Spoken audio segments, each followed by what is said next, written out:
referenced that list we did in 2020 about, the best films of the last 10 years or whatever it was. I know I weighed mine more towards titles that represented what happened in those 10 years, because we lived those 10 years. Mm-hmm. And this is somewhat similar. So you could make an argument for Get Out being a movie that better represents this century so far. But you know what? For me, In the Mood for Love represents all the centuries we've ever had. So that's my vote. I think that's well said. I did just glance at the voting. As we're recording this, we're only a couple hours into voting, so maybe 100 or so votes in so far. And the one I thought would be the toughest to predict, the Grand Budapest Hotel versus Mulholland Drive, that's separated by 2 votes, Josh, and the others are within 10. So again, very early. But some of these, like In the Mood for Love and Get Out, are close right now. 2 more to share with you. Eternal Sunshine of the Spotless Mind versus Children of Men.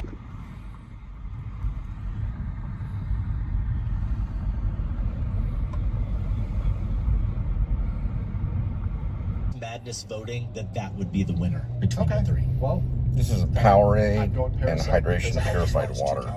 Again, all of your arbitrary reasons.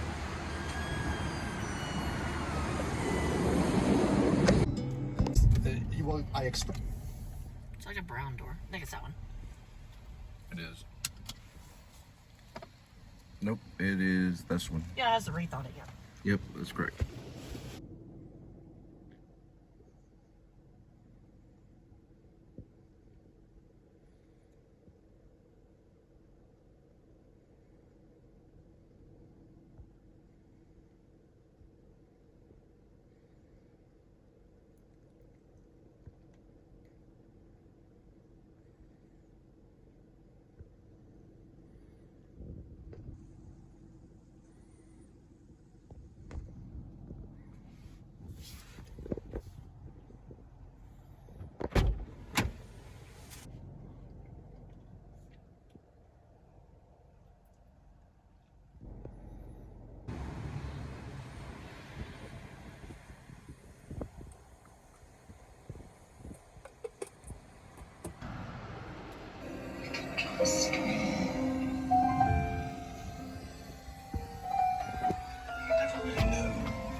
When he was going to come to see you, you just lived in a room alone. First one where we had to go to the You restroom. knew nothing about him.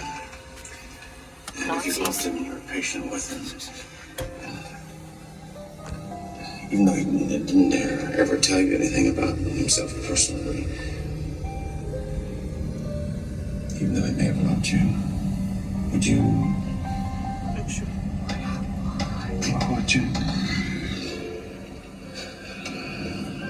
Would you go back to him? What's the person's name on it? Angelica and...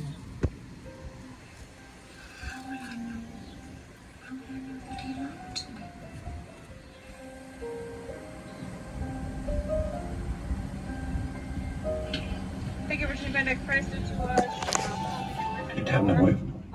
My sync table is limited. Would you like to know what's missing table? Okay, we're not ordering anything. We're just picking up a DoorDash for Angelica. Okay, go ahead, go forward. Yeah, no problem. Finishing back in and out.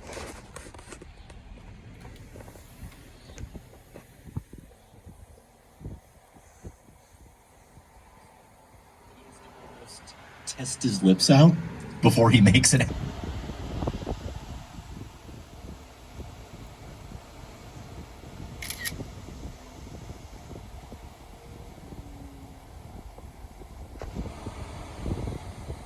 Fest poster signed by Kogonada and Ryan Johnson, and who gets to... So the conversation, you could say easily that it's one of the modern day neo-noir pieces to go from past noir, which was just regular noir, to neo-noir. And Gene Hackman stars in it. So does John Cazale from the Godfather series. And from a lot of other stuff like Dog Day Afternoon and things. But Gene Hackman stars in it, plays a character called Mr. Cole. Henry Cole, I believe. I'll have to double check. But he was a surveillance expert that's hired to follow a young couple by a secret, shady person. And what ends up happening is he accidentally records a murder. Now, remember, the whole New Testament and the Bible is all surrounded by a murder. That's why murder mystery is always such a fan of Christians and things like that. They'll read about it. Murder mystery there's murder mystery theater. There's all kind of murder mystery stuff that the church kind of secretly goes home after they read the Bible and they pick up their little murder mystery book to read in secret. They do, and people are kind of obsessed with murder mystery, and the conversation is surrounding that. It's a mysterious piece with Gene Hackman being, an ex-U.S. Marine, and also he studied at the Pasadena Playhouse with Dustin Hoffman. They were both voted least likely to succeed, which is kind of funny because they both succeeded. And also his acting ability is superb. He's one of our greatest actors of all time, and he just had the gift, is what they call it. He wanted to be an actor at the age of 10. He tried to be a journalist, so he understood a lot of this media stuff that Francis Ford Coppola was kind of talking about in the conversation, which is recording devices and things like that, and also the saxophone, which I think Gene Hackman was also a little bit of a musician too. And the weird thing about Gene Hackman and the conversation is that it did start the neo-noir crime thriller, but it also is interesting because of how he ended up dying, which is a big mystery. Some think it's murder, and then some think it just was something that went wrong with the medicine. They don't know if it was suicide. They don't know exactly why his wife and himself died exactly at the same time, killing the dog, because the dog died of dehydration. It wasn't able to get to water. It was stuck in a kennel, a little kennel.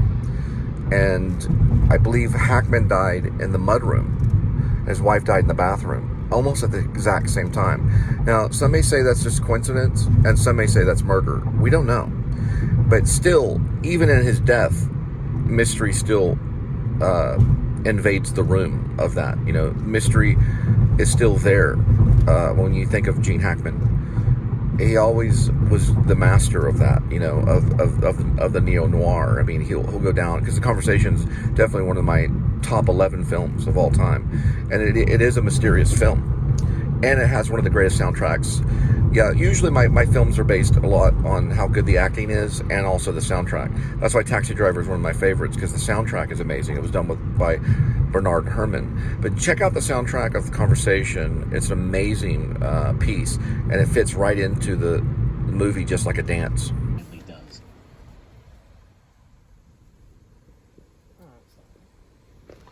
With the gnome. It's a little gnome.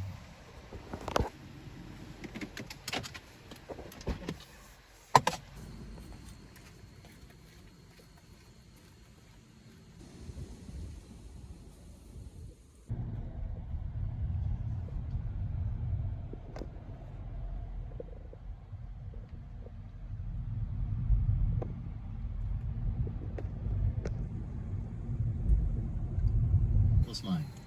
Terrace, Texas, and then as if he is trying to make both of us happy. This condition of yours will slowly eat away at your cognitive capabilities. In addition to catching up with some Gene Hackman blind spots, Josh, you've been busy watching some other new releases. Up first, gaze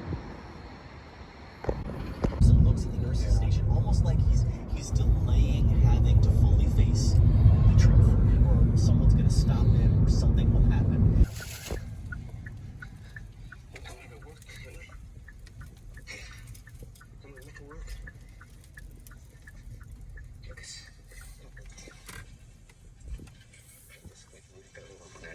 Come on, wake up! Say nothing to me. Hey.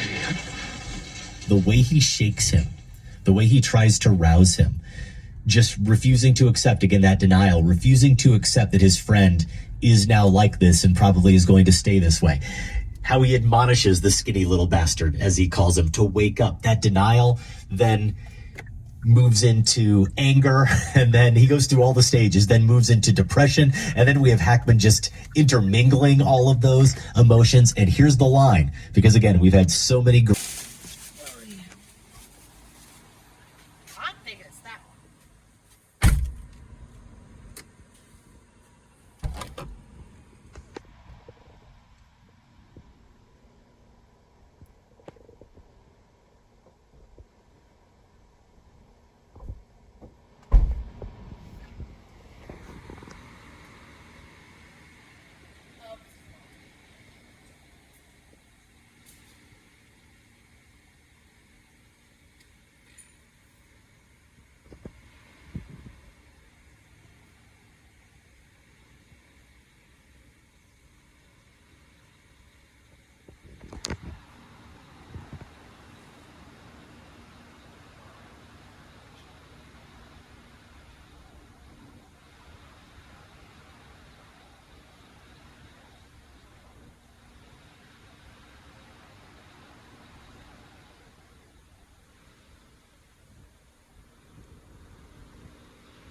What are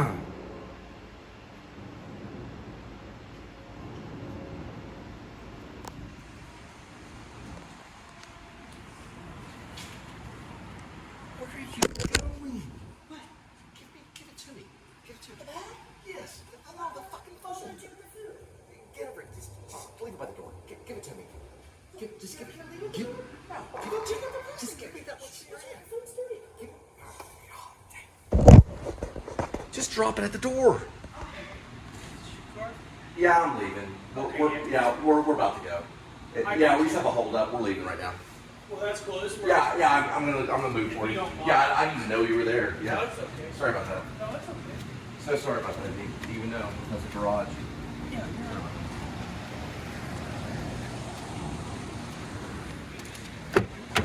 Yeah, I know.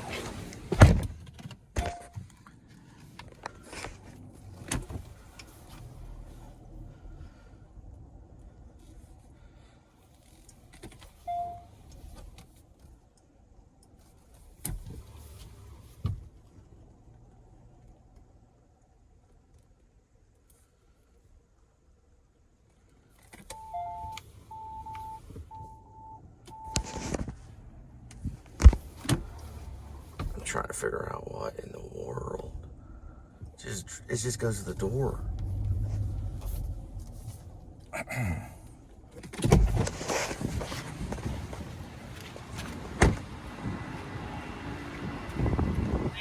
Oh yeah, no problem at all. Anytime. Psst, psst, psst, psst. One moment, I have to take a picture. Fine. What now? Somebody else. Well, we can't be there forever. Well, I waited patiently. I know. We're working on about 10 minutes. You walked less than 100 yards. All right, I have it timed. I'll show it to you later. We're at least working on 7 minutes. Yeah, Lee. You can still take a personal photo and upload it later. That's okay. I thought you were freaking out because there's a And forget about the David Lynch, pure Cassavetes. Now, let me grab this right here. You just, listen, it's just a drop in a photo and gone. No, Maybe it said 2 hand seconds. it to her. It said Right. hand it to her. That you can't always be literal, man. You Okay. cannot, listen, you cannot be literal all the time. Calm down. All right, all you do is just, listen, if they don't respond, move on. Drop it and go. Okay. Take the photo, move on. Okay? Some person came by and they need to park. All right, don't worry about it. Yeah, I know. Don't hog all the spaces. Oh, let's go. I waited about 4 minutes. This is the mica, which is the food, right? Yes. Okay, go ahead and just plug that in head direction. I'm just trying to give people a snapshot reality of really what goes on in the DoorDash environment. Oh, shit. That was a PIN number. Okay. Yeah. Now I see it. Yeah, where did you take the photo? Yes, I did. Okay, let me say something real quick. What is this for? This is for a drink. This is another. This and a is 7-Eleven? This is something different. Right. This is a different one. So what I said earlier, I'll say it for the second time. You want to grab this right here, and you want to plug it in to so that we can so we can go. Go where? To the delivery. That was the same lady, unless they have the same name and the last initials. No, it's not. Look then I look better in go your get that look with cookie. your eyes. Look with your eyes. Look. This is a delivery to this area right here. So you hit direction. Look. It's not in the same area. But I dropped everything off over there. Right. It's about a mile away. I need you to plug in right here. What's a mile away? I'm going to tell you the third time. Okay? I'm going to need you to plug it in. Okay? And try not to talk. One moment. Okay. All the food's at the door. Listen. All of it? Yes, it was the Arby's. All right. And it said All right. It's not the same delivery. It's not the same delivery. That's what I was trying to find out what you were doing. You dropped the whole delivery at the door. Yes. Nuh-uh. That's two separate deliveries. It's not the same delivery. It's 2 separate deliveries. You can't do that. So what made you think in your mind to drop it all off at one door? Because when I went to 7-Eleven, her name was started with the M2. It started, but it's a different name. No, I saw Micaiah J. Now look, I said it out use your loud. memory device to find out where we're going. So where are we going? You look at the The road. dog park right there at the bottom right. Okay, there we go. Okay. You need to go in there. Stop. Right, because that guy is acting like he's a barefoot and drunk or something weird. And we need to go back to that thing. That's why you knocked on the door.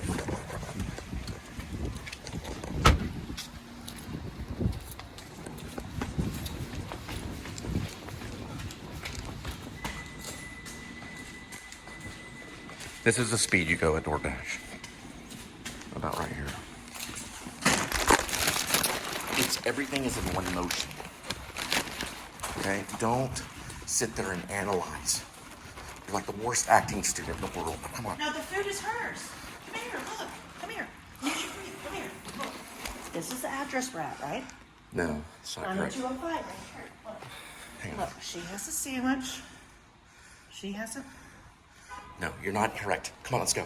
You're not correct. Sandwich, shake, and a fry. That's not correct. Hit direction. Right there. You'll find out it's not correct. Hit direction. Now hit start.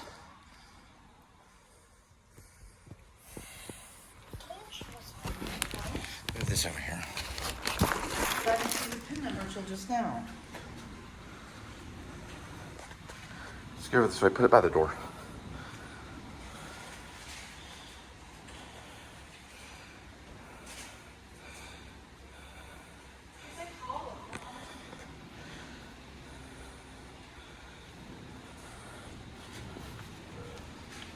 Calls may be monitored and recorded by DoorDash and service providers for quality.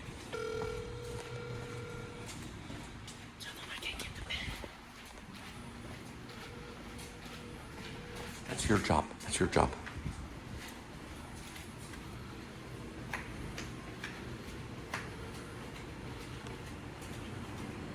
Put down the Arby's. Leave the cookie. No, take the Arby's and leave the cookie. It's the canola and the gun. Take the Arby's and leave the cookie. There. They're two separate orders. One's 7-Eleven.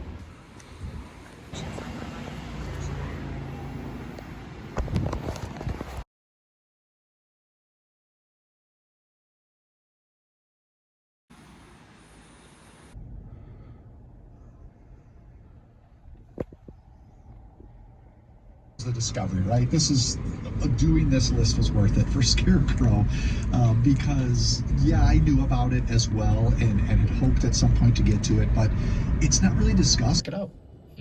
You also saw a film that I have wanted to see since hearing about it when it played the Chicago Film Festival back in October. It's the directing debut of Michael Shannon. It stars Judy Greer, Tracy Letts, Allison Pill, Alexander Skarsgård. Great cast. It's based on a play by Chicago playwright Brett Devoe, who, like Shannon, is an ensemble member of Chicago's Red Orchid Theater Company. Greer and Skarsgård play the parents of the school shooter. Seems like harrowing stuff, Josh. It's new to theaters, but not new. As I said, played at the Chicago Film Festival last year, premiered at Tribeca back in 2023. What did you make of it? Yeah, I was lucky because it's played at the Jesus Hall Film Center, so they had a full screen. Didn't know what happened to that Fine. carrier. As long as they get it, just drop it at the door. So we don't. I know. It's very, very simple. It's so simple, it's complex. But it's really focused on the experience of What happened? these parents, and Greer You have to use this one? gives a very Yes, I can't really hold it. Let me see if it's open. Hang on. in a quiet way. We can go around this way. Just He's shut the door. excellent Shut the in door. Skarsgård. That's what I told. I was up there and I said, I give her 3 fucking minutes because I gotta go fucking pee. All right, let's drop the F-bombs. Remember, everything's Walt Disney World on YouTube. Sorry, I know. Sorry. All right. I don't know if it's open or not. Throws himself into a prayer group at this new church to kind of, There's something there. escape out of the awfulness of their situation. But he finds enough notes of conviction to keep him from being a caricature. So I think those two performances are very strong. And then also their son, he does show up at the end of the film. So it's not a spoiler to say that, but it's the first time you see him. He's played by Nation Henriksen, a new actor who is just incredible in this very long scene. So I'm definitely going to keep it. I'll mention pick would be the finale, tearing up the apartment, then sitting in the mess. And, there was some very good conversation about this in the Discord for Film Spotting Family. His efforts, he's failed again. The final scene is tremendous. Hackman's best performance, the conversation. So, strong case there from Aaron. A couple more real quick here. mentioned The French Connection. My pick would have been the one you went with, Adam, in the climactic action sequence. I did watch as part of homework, just because I've always wanted to see it, Sam Raimi's The Quick and the Dead. He's doing more of a stock villain here, kind of a riff on the richer role he had in Unforgiven. But you know what? He gets a great chuckle off with Keith David. That is worth watching The Quick and the Dead alone. And then so many people mentioned Young Frankenstein. I think that and his Lex Luthor in the Superman films just showed, it was a great reminder of his ability to do straight comedy. So wanted to give a nod to those performances as well. Well, speaking of comedy, here's 3 movies, 3 scenes that haven't come up yet, Josh, that really pained me to leave out. Another bit of homework for me was finally catching up with Mike Nichols.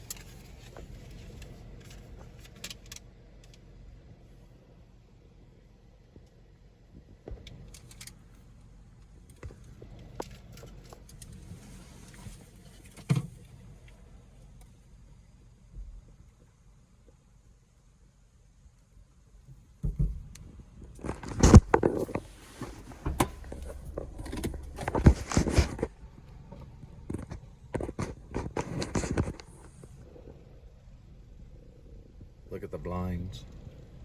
See the blinds? They're still on diagonal.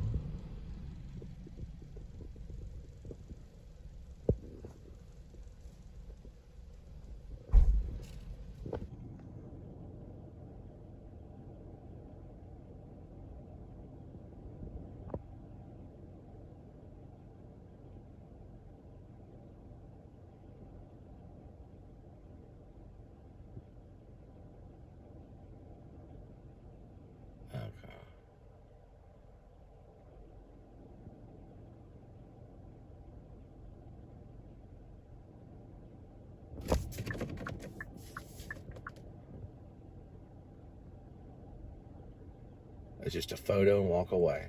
That's all it is. It's a very simple thing. It's all done in one motion.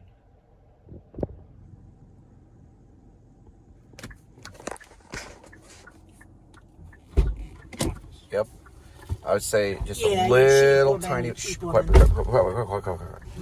I would be just a little bit quicker. That was said. It said the right part number. We don't say the part number, but it says right. Okay, I got it. Okay, watch out. All right. Watch as fast as I can. Calm down. All right. Don't worry about it. I'm just saying, it's just a photo. Yeah, it's just a photo and walk away. No, you're getting the idea. You're getting the idea.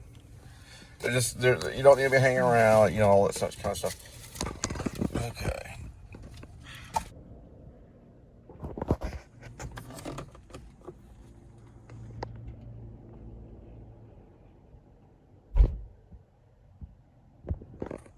The brand new traffic lights at West Point. And I believe that's Las Vegas Trail, yeah. They just installed these lights. When we were living here, is what I meant to say, not when we were living, but we were living here. Not here, but we lived across the street from here. Lived over there. For a big part of the show.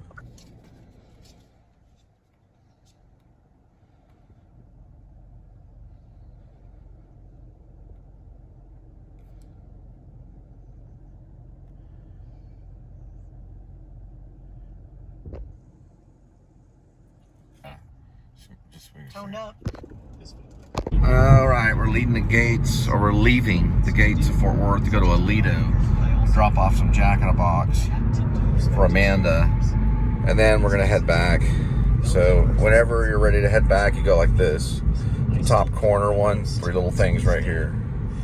Those right there. Then you hit pause like that. It'll give you the option after the order is completed. It'll give the option to end the dash or to continue.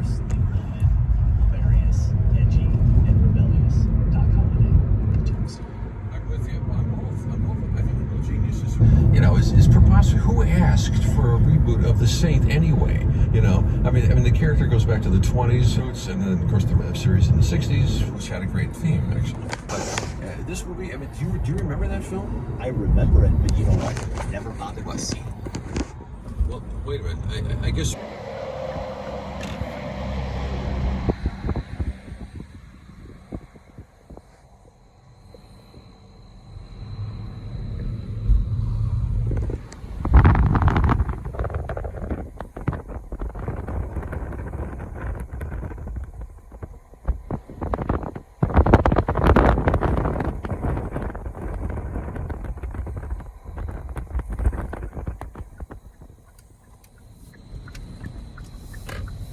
right, so 2105 means that it's going to be probably the building 21, and it's going to be the 5th suite on the first floor.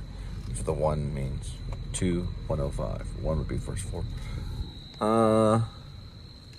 Let's see if we get a building address. Okay. You want to knock for the pin? Hopefully they'll be okay. You think it's him? Yeah. It's him. All right, there we go. This is the beginning of the week.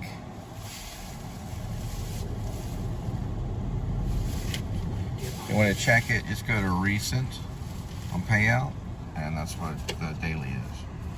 Your beloved Phantom Thread, PTA, out of the tournament officially at the hands of Parasite. These 3 all were 71 to 29% victories. There Will Be Blood, the #1 overall seed over Denis Villeneuve's Arrival. David Lynch and Mulholland Drive, still alive, beating Celine Sciamma's Portrait of Lady on Fire. I thought that one might be tough to predict, might be pretty close. I was wrong, like I fear I have been or will be for much of this year's edition of Film Spotting Madness. And how about this? Christopher Nolan, also out of the tournament. Fellowship of the Ring crushed Interstellar. Wow. Yeah. Holy cow. That's a shocker to me. Yeah, I got a code.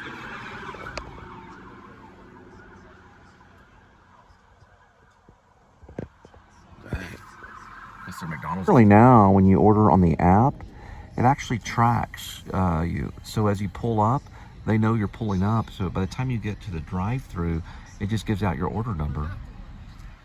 So that's awesome. So it actually, if you order it through the app, as you approach to the drive-through right here, it already has a code waiting for you and knows your name and everything. Now that's pretty awesome. Yeah. We ordered it on the way there. We were able to just drive through and pick it right up. Kind of cool. Cool. Yeah. And that cop was a little late picking up his McDonald's, so he turned on the siren. In favor of those films depends on your perspective. We are at the Sweet 16, though. That means there's only 8 matchups, Josh, and that means we can take them one by one. So let's do our usual routine. Give me, as I give you the title, tell me, is it an easy one for you? Is it a tough one for you? Or is it a tough one to predict? Okay, first up, There Will Be Blood. I think I said Paul Thomas. Yeah, I do like There Will Be Blood, P.T. Anderson. The first time... it's okay. What is that? Oh, it's a new show I've been watching. What's it called? My Two Dads. Oh, okay. What channel is it on? It's on Tubi, Tubi. Oh, okay. So it's 1990. She has 2 dads. Okay. Her mother died in their free, custody. It's free to watch, right? Yes, it's free. Okay. And it has a girl that was on Step by Step. Okay. Yeah. Yeah, so streaming-wise, you can see a lot of free stuff. Sometimes they'll even show There Will Be Blood, P.T. Anderson's on YouTube for free at no charge. Not always, though. But I will be watching Criterion Collection tonight. I will be looking at Sean Baker's Takeout. So we might be doing a little review on that. And that's going to be kind of going into this because Takeout is a lot about delivery in New York. But it has a plot, and there's like a kind of a plot twist, or there's a narrative that can be followed. It's not necessarily a documentary. I've already read about it, so it looks like a pretty good one. I did go to the same school Sean Baker did at the New School University. When he was studying editing, I was actually studying acting. So we're a little bit different. I come from a side of acting, so I'm looking more for like behavior, and not just behavior in people, but also in technology, and just behavior in society whatsoever. And it's not all about behavior either. It's just about whatever comes our way. But I will be watching Takeout. It looks like a good one. I did like Prince of Broadway, which Prince of Broadway is about an immigrant who is struggling with becoming a parent. And also he runs across some issues because he works for a shady Lebanese character in New York City that sells off-brand products like Gucci and name brands like Prada and things like that are not exactly legal to do. And he has to come up with a bunch of money, and he ends up losing a bunch of sneakers because they're selling this new type of it's basically called Air Force One. It's a sneaker from Nike that they're trying to sell, and he gets a bunch of his get ripped off. So his new kid, who's the baby in it's genius. They use this baby that's just a great actor. Just the baby's intuitive. The baby's self-aware. The baby makes comments, and just how they directed that baby should be studied alone. The baby deserved probably, I think, an Oscar award for like best supporting. I'm not joking around at all. The baby was amazing in it, but I don't know how they found the baby, and it was part of the character. Like it's a big character and plot point of the movie. You have to see it. I thought it was a documentary when I watched it, and I realized, no, this is very Cassavetes. It's very from the hip. I don't know how he made this movie, to be honest, but it was in New York City, and it is about immigrants. It's about a baby, and we're talking about baby. We're talking about like a 1-year-old baby, barely a 1-year-old. Well, I would say maybe a 2-year-old. Probably, I would say a 2-year-old, maybe 2 to 3, maybe a 3-year-old baby, but a baby that can walk around and do weird things. But you got to watch it just for the baby alone. And also the two actors in it, even though they're non-professional actors, and I think Sean Baker uses a lot of non-professional actors, even though they're non-professional or amateur, they come off as very believable and real. And it deals with a lot of issues like struggling with making the big bill at the end of the month, and struggling with keeping up with society's pressure of making money in New York City, especially in the underground field of selling off-brand merchandise that deals with like Prada or Gucci and Lebanese people. So you got to see it. It also deals with a relationship struggle. It's kind of a domestic drama a little bit. I appreciate it. I thought it was good. It's called Prince of Broadway. I won't get into the whole character list and actors and stuff like that, but Sean Baker was someone that I guess has inspired me, because I didn't know anything about him until probably Tangerine. Now, I did hear years ago, when I started thinking about starting a vlog, I did hear that someone had made a movie on an iPhone. There were 2 movies at the time that were actually made on an iPhone. Sean Baker was one of them.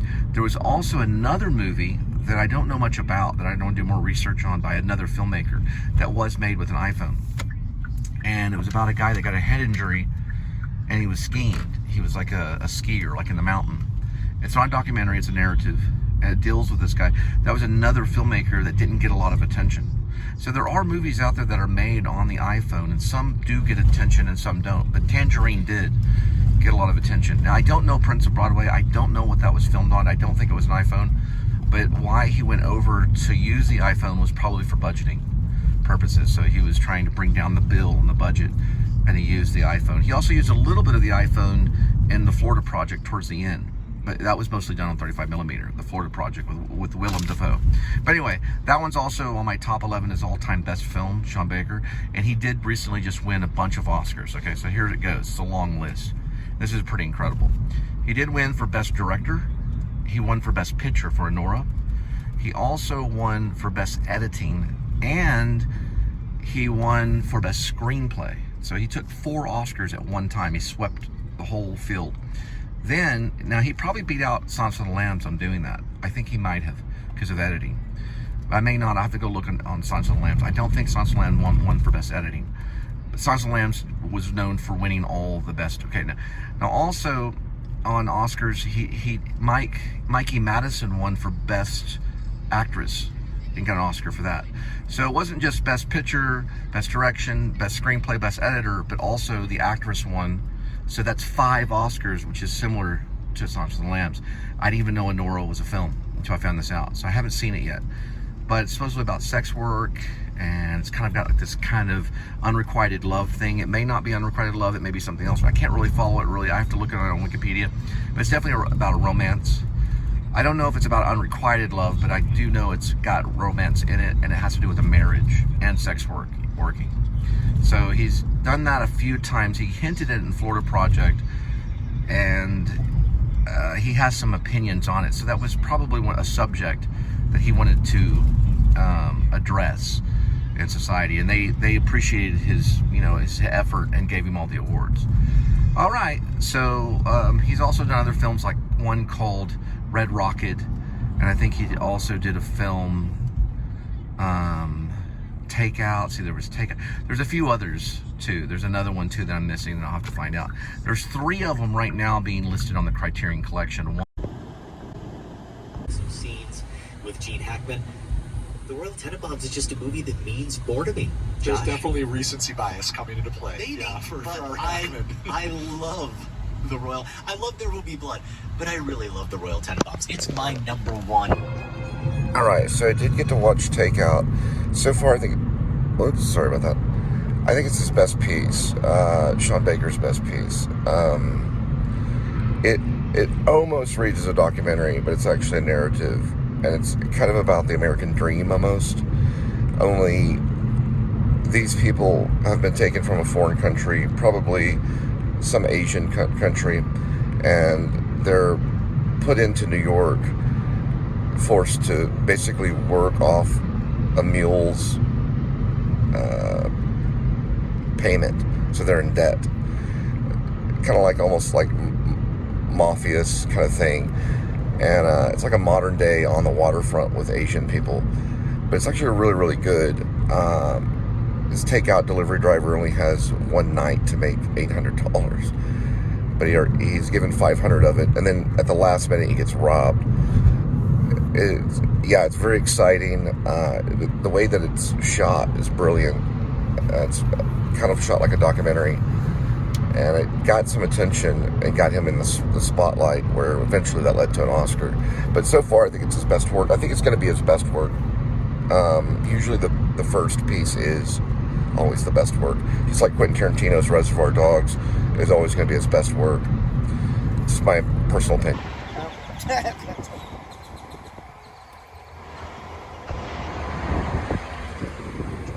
Okay.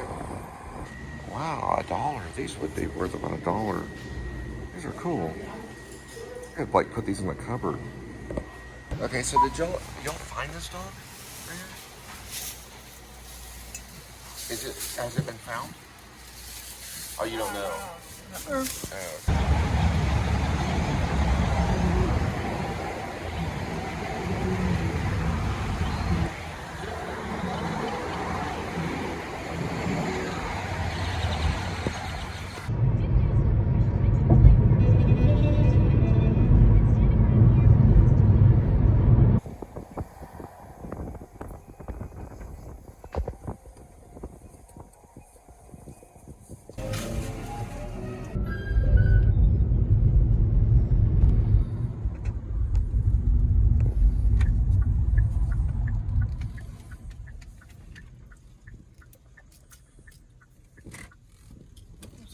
People here. Thank you, Lord.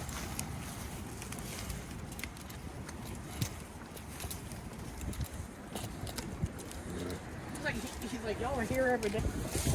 Yeah, this apple juice is really helpful too. Right here. Alright, good to go.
Here we go with today's kitty. There is one kitty with 9 lives. Each life has a number. Numbers 1 through 9. Let's swirl the cat food and pick a cat food. Today's kitty will be having Fancy Feast Gravy Lovers, turkey and gravy.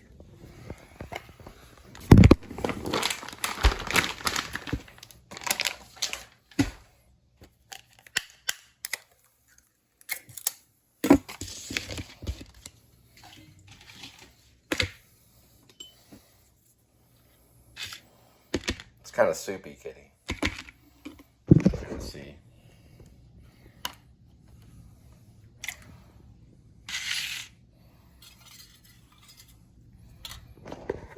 Make a move.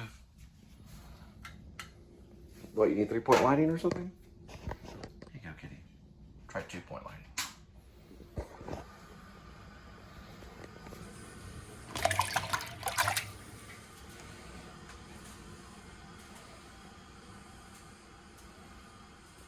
It's kind of noir with your shadows.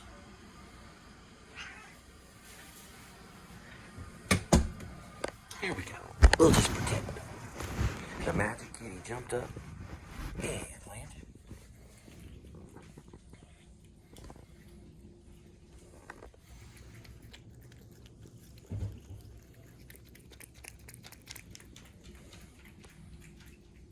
Cut.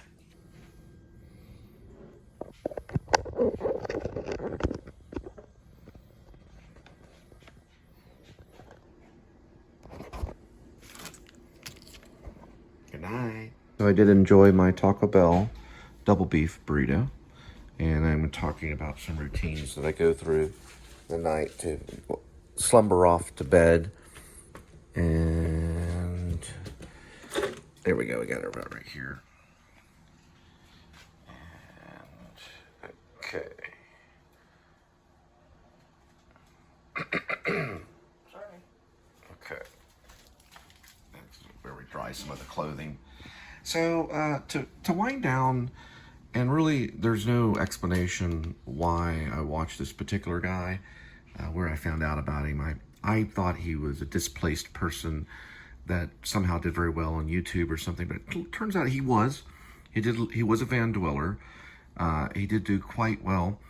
But the reason I watched the channel, and I'm about to get to something else in a minute, is I have no reason. It's basically just some guy's life, mostly Florida. Sometimes he goes through hurricanes, but really what it is it's just, it's kind of an escape from my own life. And I no longer have to think about me or my problems, or whatever it is, you know. Maybe he's at Disney World, maybe he's looking for a hurricane or running away from a hurricane. But this episode, he talks about hurricanes. It's really not any specific political reason. There's no emotional reason tied to it. It's mostly just a form of escapism, just to kind of forget my own life. But I'm going to go ahead and exit out of that, and we're going to go to my Criterion collection, which is something that I value and I look forward to exploring. And this is when we get into art, and like real filmmaking. What we're going to do is go to this Criterion collection here, which I'm going to go ahead and tap on. And we are going to focus on a show from a peer of mine. He wasn't really a friend. He was a peer. One Gene Hackman. I wish I knew Gene Hackman. He was one of the greatest actors of all times. The recent one that I watched is Night Moves, which I love Night Moves. I think it's a pretty good film. Uncommon Valor was the first film that I ever saw Gene Hackman in. It was a great film. I saw it. A minister's son. I was hanging out at his house. His wife had turned on the cable. I guess it was like one of the cable channels, and Uncommon Valor was on, and I got to see this great acting moment where his son is found. Well, his son doesn't make it out of Vietnam, and he tries to go back and rescue him. It's written by a screenwriter called John Milius, and Gene Hackman did a really great job in that. And we're going to the library because we're actually going to see. Now, a friend of mine, Sean Baker, well, no, he's not a friend. He's not a friend, yeah. He's a peer. There he is right there. I went to the same school. I went to the New School University, where a lot of actors have studied from, you know, like Marlon Brando, James Dean.